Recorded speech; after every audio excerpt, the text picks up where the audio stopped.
Greetings everyone, welcome back to the channel. Now, I know it's been a long time since I've posted any content on here. It was just a really bad case of me being unable to decide what I should put onto the channel in terms of content, as well as these last few months being insanely busy with school, given I'm in the final couple years of state university and I'm on the path of getting my bachelor's degree, as well as on the path of sending out an acting resume to my talent agency of choice out of hopes to get some professional work in television and film. But today, since I myself happen to be an aspiring screenwriter and actress, I want to talk about writers who repeat similar themes and plots in their works and how it could either work in their favor or lead to the demise of a franchise. Today's focus will be on Ryan Murphy and what's considered to be his super success, Glee, and Rick Riorden, who is famous for writing Percy Jackson and the Olympians,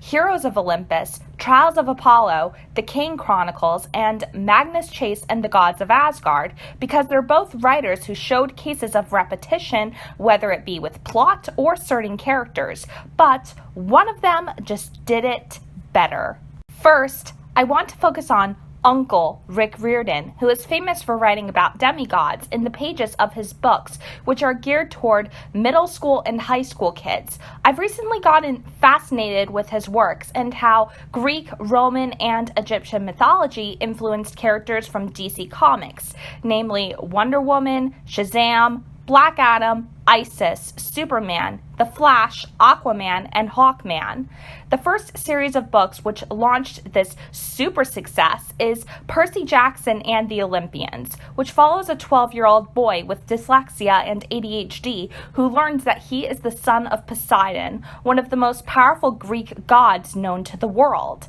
The first 5 books settle around Percy's adventures as he goes on quests, and it leads to an ultimate endgame where he finally ends up defeating Kronos, the Titan Lord, and they take us through well-crafted story arcs surrounding themes of fantasy, romance, coming of age, and good versus evil, with plot details including Daedalus' Labyrinth, the Garden of Hesperides, the Golden Fleece, and so much more. Then, we move into Heroes of Olympus, which builds upon the world by adding in Roman demigods and introducing us to Talia Grace's little brother Jason, the lead praetor for the Roman camp, Camp Jupiter, as well as a bunch of other thoughtfully crafted new characters like Frank Zhang, Hazel Levesque, Piper McLean, Leo Valdez, and Reina Ramirez Arellano.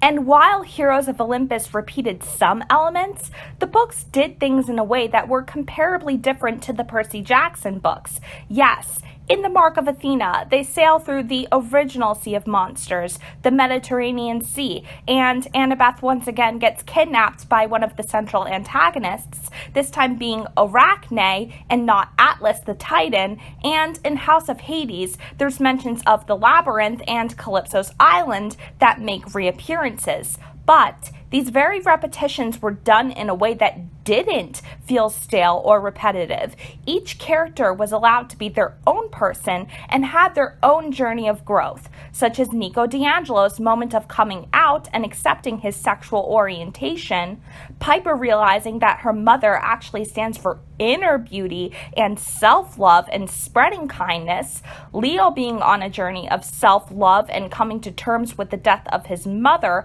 which had been caused by Gaia, and realizing how valuable he truly is, and Frank learning to embrace his family's past, accepting his gift of shape-shifting, and stepping up as a leader in times of need, which leads to him being promoted to praetor. The similar formula follows for the Kane Chronicles, Magnus Chase, and the Trials of Apollo, but in the end, they're all done with a fresh new take that builds upon an interesting world and overall creating a successful narrative. Now, let's shift gears to the show Glee, because this was a show that fell from grace because of how repetitive it felt, and as a result, became purely boring. There's no denying that Ryan Murphy is good at creating interesting worlds and that he has the connections to the celebrities to make certain projects happen, but gosh, did he repeat himself so many times with Glee.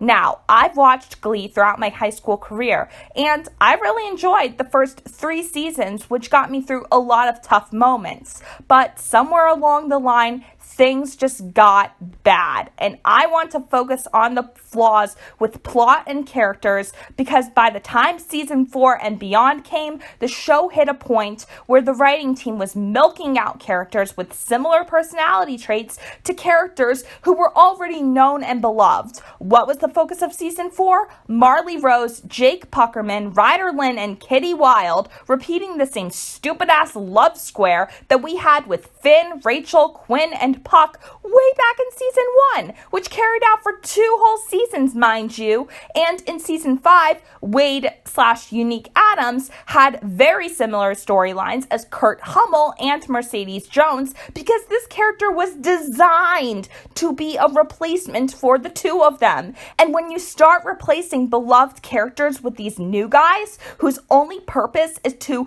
repeat the same stupid-ass drama that occurred for 3 seasons, the story does not benefit, and you see the downfall of the show occur. And this serves as a lesson to anyone who is considering going into a writing career. If you're going to repeat certain plot elements and themes, do it in a way that feels new, inviting, fresh, and interesting to keep the reader invested. When you allow new characters to not just be a remake of ones that the audience already grew to love and care about, and you allow them to have their own story of growth, the narrative benefits. But when you do what Glee did with its characters, repeating the same crappy juvenile storylines for the sake of trying to keep something going for 3 more years, it ends up hurting it more than it helps it by a ton.